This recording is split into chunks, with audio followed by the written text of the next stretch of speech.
Hello everyone, today I am going to continue with my new video tense part 2. Tense are the three types: present, past and future. Present tense expresses the actions in present time, past tense expresses the actions in past time, future tense expresses the action in future time. It means हमने पहले भी ये देखा है, हमारी पिछली video में आपको काफ़ी अच्छे से समझ आया होगा। यानी जो प्रेजेंट टाइम पे हमारा एक्शन होता है, प्रेजेंट टाइम पे हमारा एक्शन होता है उसको हम प्रेजेंट टेंस बोलते हैं। पास्ट टाइम में जो हमारा एक्शन होता है वो हमारा पास्ट टेंस होता है और फ्यूचर में जो हमारा एक्शन होता है तो वो फ्यूचर टेंस होता है। यानी फ्यूचर टेंस हम एक्सपेक्टेड मानते हैं, यानी इमेजिनरी टाइम के साथ ये काफ़ी अच्छे से हम एक्सप्लेन कर चुके हैं। तो इन सभी एक्शंस को हम चार स्टेट्स में बताते हैं, मतलब चार टाइप से इनके पार्ट्स बनाए गए हैं। प्रेजेंट टेंस के चार हैं, ऐसे ही पास्ट के एंड फ्यूचर के। तो आइए देखते हैं, ये हमें एक्शन बताते हैं और एक्शन को बताने वाले जो वर्ड होते हैं वो क्या कहलाते हैं? वर्ब।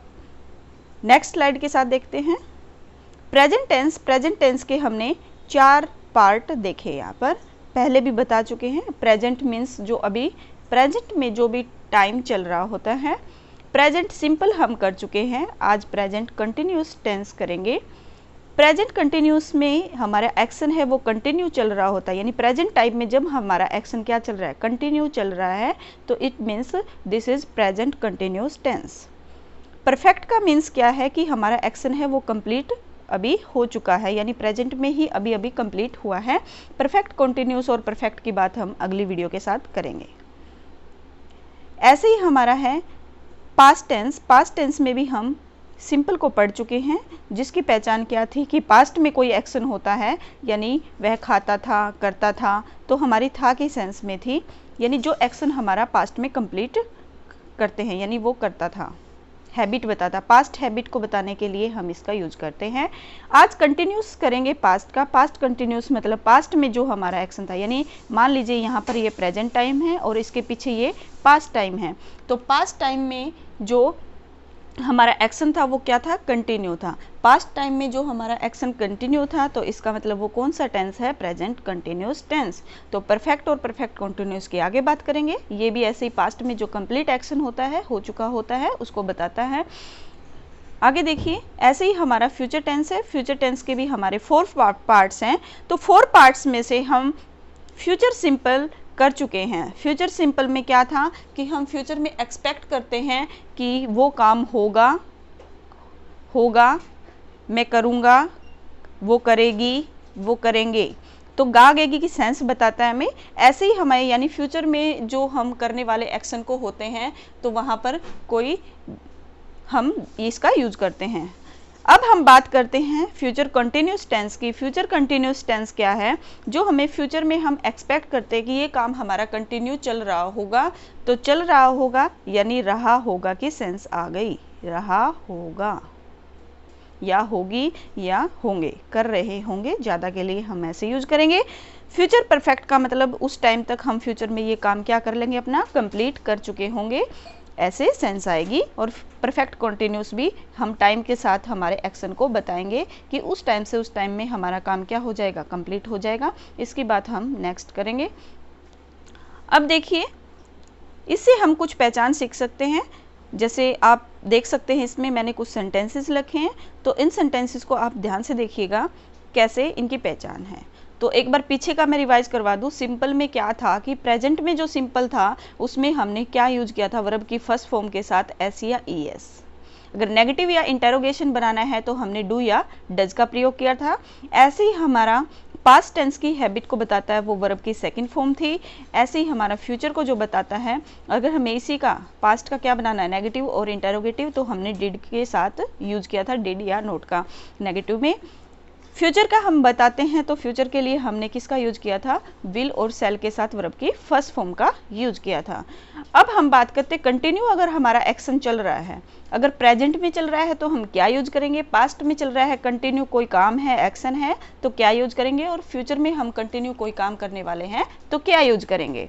तो सबसे पहले हम बात करते हैं कुछ सेंटेंसेस की, आप इसको काफ़ी अच्छे से समझिए।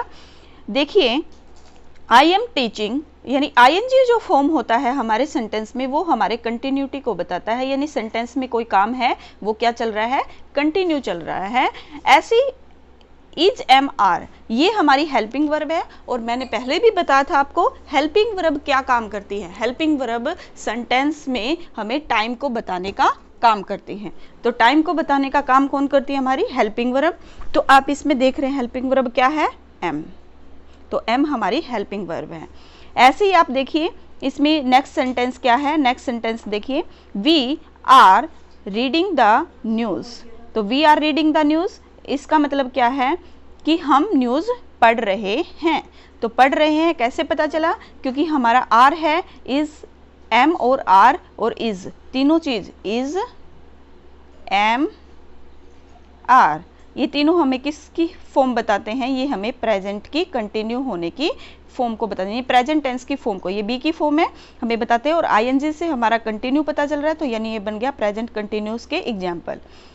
तो ये ज़्यादा के लिए प्लूरल में जब सेंस में यूज हो रहा है तो हमारा आर यूज हो रहा है, आई के साथ हम एम लगाते हैं, और बाकी सिंगुलर जो भी हमारा सब्जेक्ट है उसके साथ हम इज का प्रयोग करते हैं।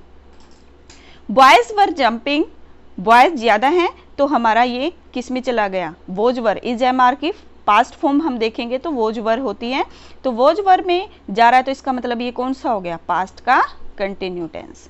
तो बॉयज वर जंपिंग, इसका मतलब ये कौन सा टेंस है, हमारा पास्ट का है। बॉयज क्या कर रहे हैं, कूद रहे हैं, कूद रहे थे, तो पास्ट में हो गया, वर से हमें पता लग गया। He is playing, he is playing मतलब सिंगुलर है, इज आ गया हमारा, यानी वो खेल रहा है। सी वॉज टीचिंग अस, वो हमें पढ़ा रही थी, क्योंकि पास्ट में है, वो से हमें पता लग गया। इट इज़ फ्लाइंग, ये वे उड़ रहे हैं, उड़ रहे हैं, कोई पक्षी उड़ रहे हैं या पतंग उड़ रहे हैं, कुछ भी हो सकता है। हमने यहाँ ऑब्जेक्ट नहीं लगाया, आप ऑब्जेक्ट लगा सकते हैं, जैसे boys will be playing, boys will be playing, will और सेल हमें किसको बताता है, फ्यूचर को बताता है। तो आईएनजी से यानी फ्यूचर में कंटिन्यू काम के लिए हमें सिग्नल दे रहा है, तो हमें कैसे पता चल रहा है, बॉयज विल बी प्लेइंग, यानी लड़के खेल रहे होंगे, तो हमें कंटिन्यू में ऐसे जाना पड़ेगा। आपको ये थोड़ी ही सेंस समझ आई होगी कि कैसे हम सेंटेंस को अगर हमें हिंदी में कन्वर्ट करना है तो कैसे टेंस के साथ कन्वर्ट करेंगे, उसका टाइम कैसे पता चलेगा कि वो सेंटेंस है वो प्रेजेंट है या पास्ट की बात है या हमारे फ्यूचर की बात है। तो आज हम तीनों का कंपैरिजन करते हैं, किस किस का करेंगे, प्रेजेंट कंटिन्यूस टेंस का, फिर हम पास्ट कंटिन्यूस के साथ, और फिर फ्यूचर कंटिन्यूस टेंस के साथ।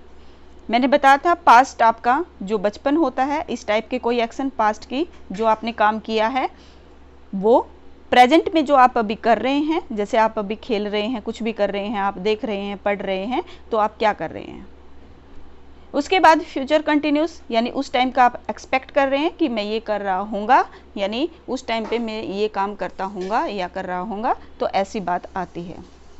नेक्स्ट देखिए यहाँ पर, अब हम एक एक सेंटेंस की बात करेंगे, एक एक सेंटेंस की बात करते हैं। फर्स्ट की कैसे पहचान होगी, present continuous tense. Present continuous tense की बात करते हैं तो सबसे पहले हम क्या बताएंगे कि इसमें क्या यूज होता है।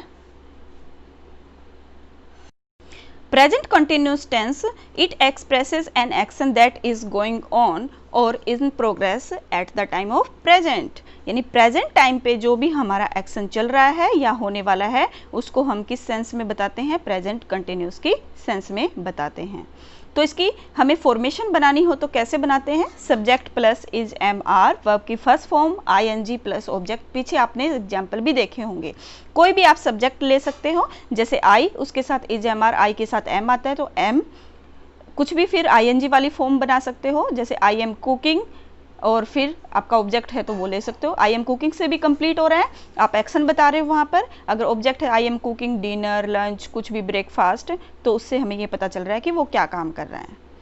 फिर हम अगर इसे नेगेटिव बनाना है तो सब्जेक्ट के साथ हम हेल्पिंग वर्ब, फिर नोट का यूज करेंगे, वर्ब की first form ING plus object. It means उसी का अगर हम नेगेटिव बना रहे तो ऐसे बन जाएगा, I am not cooking lunch या ब्रेकफास्ट जो भी है, तो हम क्या बना सकते हैं कि मैं नहीं पका रही, आई एम नॉट कुकिंग, ये नेगेटिव वे में हो गया।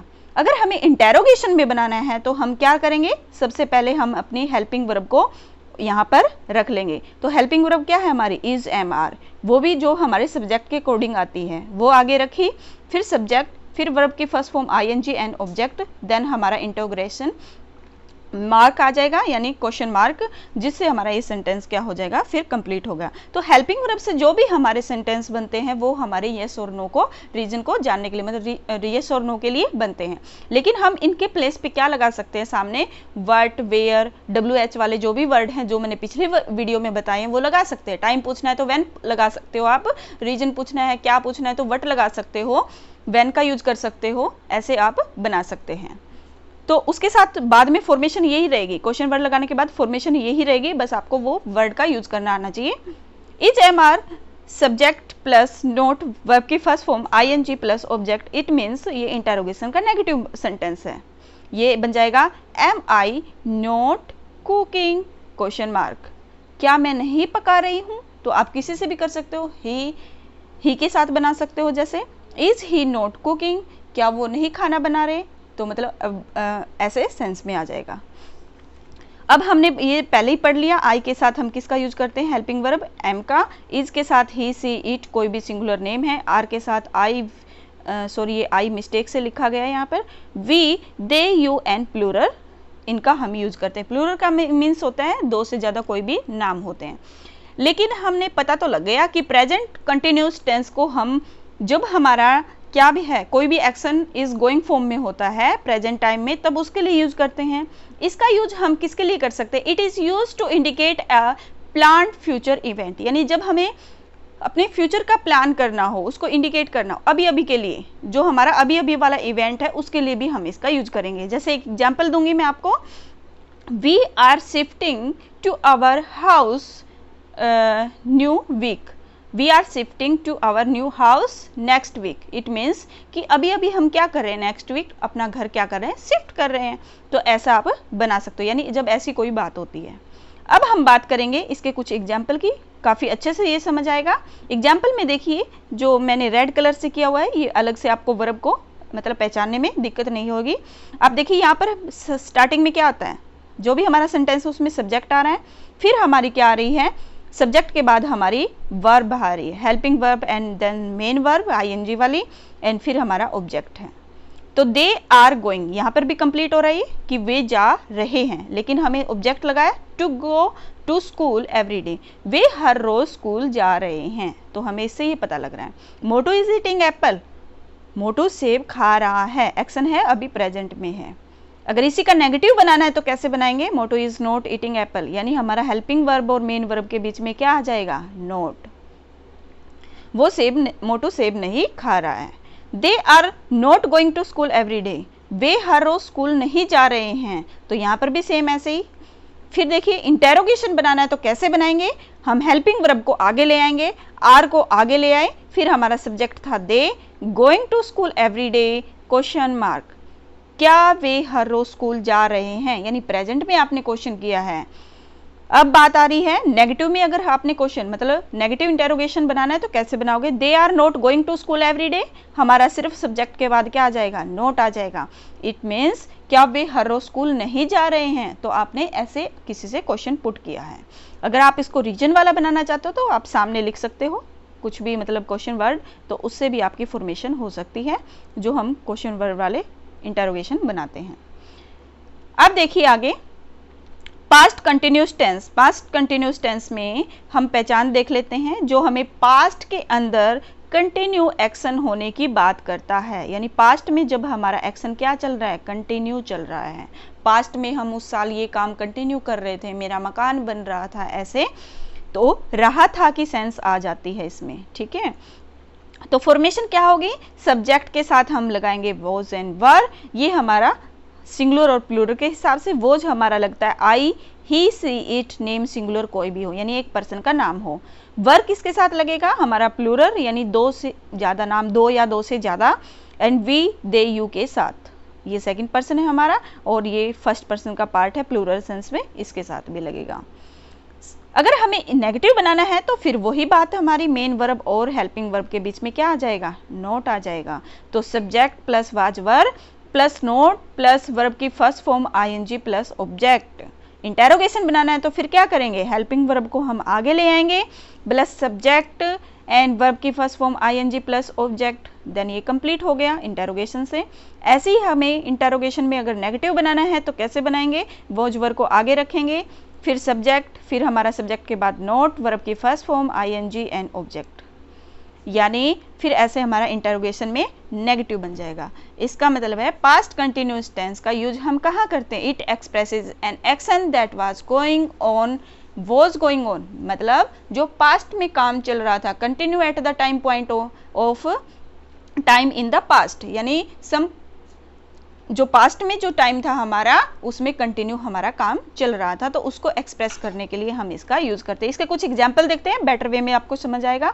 तो एग्जाम्पल देखिए यहाँ पर, they were going to school every day, it means वे हर रोज स्कूल जा रहे थे, तो ज़्यादा थे तो जा रहे थे, कंटिन्यू काम हो रहा था, तो कंटिन्यू को आईएनजी से पता लग रहा है और पास्ट का हमें वॉज वर्ब से पता लग रहा है।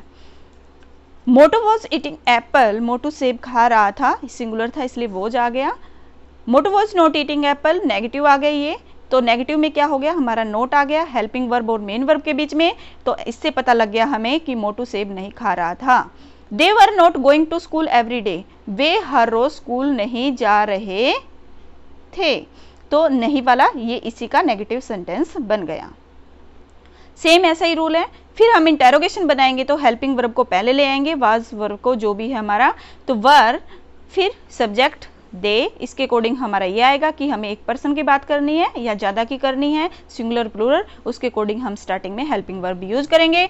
And going to school every day, क्या वे हर रोज स्कूल जा रहे थे, हमने ये क्वेश्चन पूछा और लास्ट में question mark. Were they not going to school every day, क्या वे हर रोज स्कूल नहीं जा रहे थे, हमें ये नेगेटिव सेंस में जब क्वेश्चनिंग करनी होती है तब इसका हम यूज करते हैं।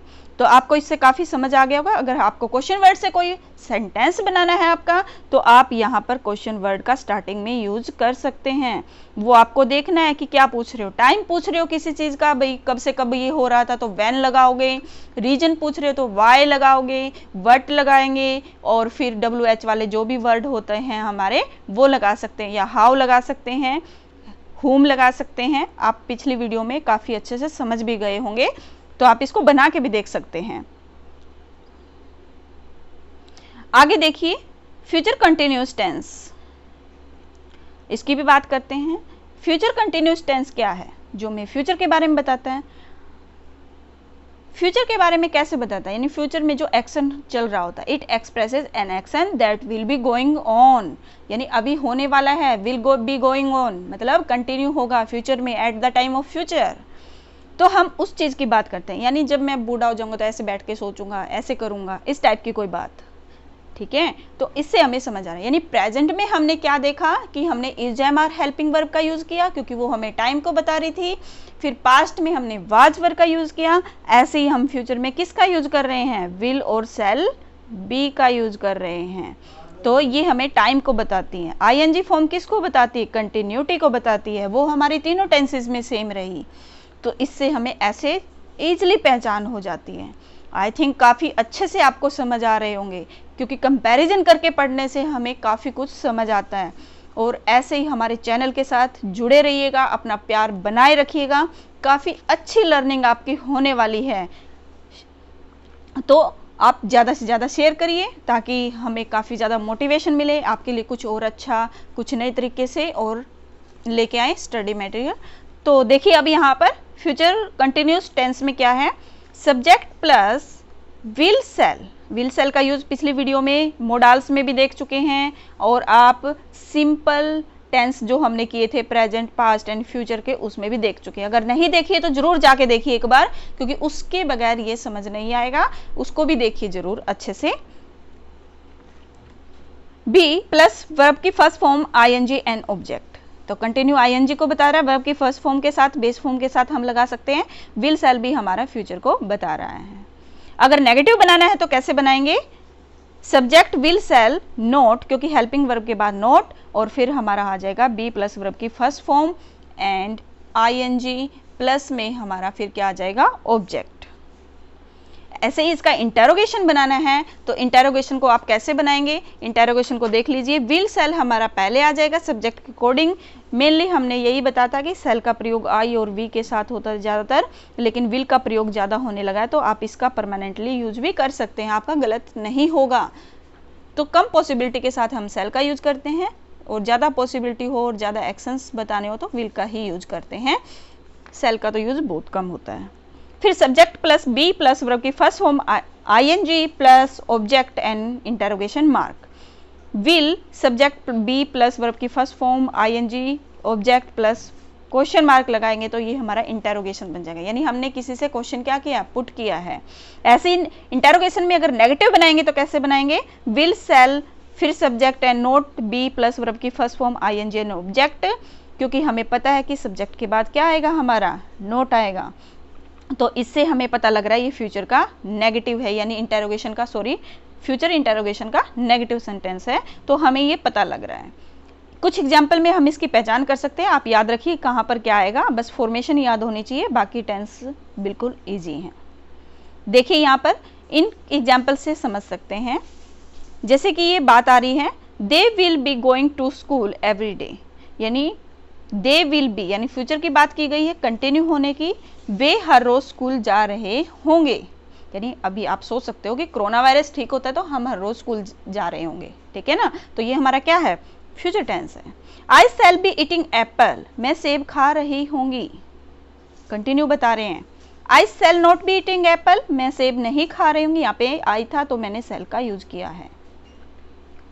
दे will not be going to school every day, वे हर रोज स्कूल नहीं जा रहे होंगे, तो ये वाली बात आ गई। विल के साथ इंटरोगेशन बनेगा क्योंकि हेल्पिंग वर्ब पहले आ गई, फिर subject be going to school every day. Will they be going to school every day means क्या हुआ, क्या वे हर रोज स्कूल जा रहे होंगे, यानी आपने क्या पूछ लिया अब क्वेश्चन, क्योंकि विल अगर पहले आ गया तो हमारा इंटरोगेशन बन गया। Will they not be going to school every day, ये इंटरोगेशन में नेगेटिव बन गया इसी का, तो क्या बन गया, क्या वे हर रोज स्कूल नहीं जा रहे होंगे, तो यस और नो में आप ऐसे आंसर देख सकते हो। और अगर आपको WH वाला बनाना है तो आप इसके सामने क्या लगा सकते हो, टाइम पूछ रहा है तो व्हेन लगा सकते हो, when will they be going to school every day, यानी वे कब हर रोज स्कूल जा रहे होंगे, तो व्हेन के साथ आप यूज कर सकते हो। तो ऐसे हमारा व्हेन वर्ट वाले ये सारे सेंटेंसेस बन जाते हैं, काफ़ी अच्छे से आपको समझ आ रहे हैं, आगे भी ऐसे ही आएंगे। हमारा कौन सा टेंस रहता है अभी, हमारा परफेक्ट वाले तीनों टेंसों का कंपैरिजन रहता है, यानी प्रेजेंट का परफेक्ट, पास्ट का एंड फिर परफेक्ट कंटिन्यूस करेंगे धीरे धीरे करके। अब कुछ मेन वर्ब हैं जो आपको काफ़ी अच्छे से समझ आएंगी, पिछली वीडियो में भी देखी थी, आपके डेली यूज़ के लिए, ताकि आपकी नॉलेज थोड़ी सी और इनहेंस होती रहे। ऐसे ही हम कुछ और वर्ब लेके आए जो मेनली, क्योंकि हम डेली लाइफ में इनको बार बार नहीं पढ़ते, बचपन में एक बार पढ़ा था इग्नोर कर देते हैं, जो हम आज क्या कर चुके हैं, भूल चुके होते हैं, थोड़ा रिवाइज कर लेते हैं, शायद आपको बहुत सारी याद भी होंगी, बस रिवाइज करने से क्या होगा कि आपकी पक्की हो जाएंगी, टेंसेस बनाने में दिक्कत नहीं आएगी। तो वर्ब में देखिए सबसे पहले हमारी है अराइज, रोज, रोजन। अराइज का मीन्स होता है उठना, बियर, बोर, बोर्न। बियर का मतलब क्या है यहाँ पर, सहन करना, किसी को बियरिंग करना, सहन करना, बियर करना। बिड, बेट, बिडन। बिड का मतलब क्या है यहाँ पर, बिड का मतलब है कि आप किसी को आज्ञा देते हैं या बोली लगाते हैं। फिर उसके बाद है चूज, चूज, चूजन, तो इसका मतलब है किसी चीज़ को चुनना, सिलेक्शन करना। Draw, Drew, drawn. ड्रा का मतलब होता है किसी चीज़ को खींचना, जैसे यहाँ पर ड्रा कर दी हमने, लाइन ड्रा करते हैं ना, ऐसे ड्रा करना। पैसे निकालने के लिए भी आप यूज करते हैं, ATM से मनी निकालते हैं तो वो भी ड्रा होता है। Fly, flu, phloem. फ्लाई का मीन्स आपको पता ही है, उड़ना या उड़ाना किसी चीज़ को, जैसे काइट को फ्लाई करते हैं या पक्षी उड़ते हैं। Find, found, found. फाइंड मतलब किसी चीज़ का पाना। हैंग, हंग, हंग। हैंग का मतलब होता है लटकाना, हैंग, इसी से हैंगर बना है। ऐसे ग्रो, ग्रो का मतलब होता है उगना किसी चीज़ का, जैसे प्लांट उगता है, कोई चीज़ें हमारी बड़ी होती है तो हम ग्रो बोलते हैं, हेयर ग्रो हो रहे हैं ऐसे, तो ग्रो, ग्यू, ग्रोन, ये आपकी यानी ये सेकंड फॉर्म है जो आपकी पास्ट टेंस में यूज होती हैं। अभी तो आपने ING वाली सीखी है, इन्हीं के सामने, बेस फॉर्म के सामने ING लगे कंटिन्यू बन जाता है ऐसे, तो ये आपकी काफ़ी काम आने वाली हैं। Grind, ground, ground. ग्राइंड का मतलब होता है पीसना, ग्राइंडिंग करते हैं मिक्सी में, गिव, गेव, गिवन। तो गिव, गेव, गिवन, गिव का मतलब होता है देना कोई। हाइड, हिड, हिडन, हाइड का मतलब छिपाना या छिपना होता है। होल्ड, हेल्ड, हेल्ड, होल्ड का मतलब आप फोन पे किसी को रोकने के लिए होल्ड बोलते हैं, तो इसका मतलब थामना, किसी चीज को होल्ड करना कुछ देर के लिए। लाई, ले, लेन का मतलब है कि लेटना। लाई, ले, लेन का मतलब लेटना, किसी चीज के ऊपर, बेड पे लेटते हैं, जो भी है मतलब बिस्तर पे लेटना।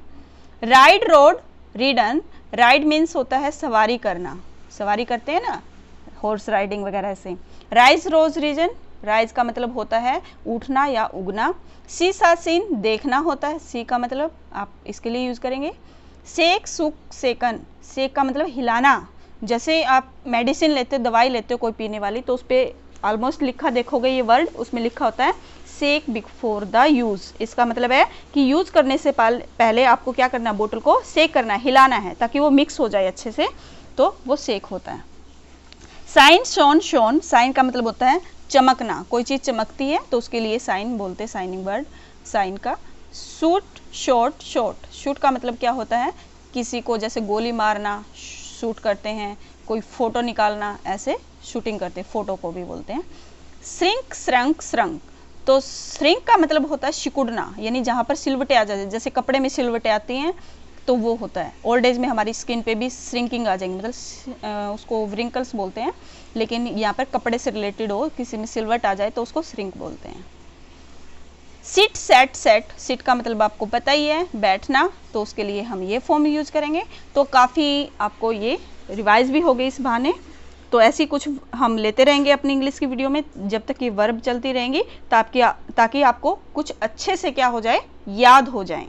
तो थैंक यू फॉर वॉचिंग, बने रहिएगा हमारे साथ ऐसे ही, और हमारे चैनल को लाइक करिए, सब्सक्राइब करिए, कमेंट करके ज़रूर बताइएगा कैसी लग रही है, आपको समझ आ रहा है तो, और आपको क्या मतलब और चाहिए, किस टॉपिक पे चाहिए। Thanks for learning for light, and जय हिंद, जय भारत।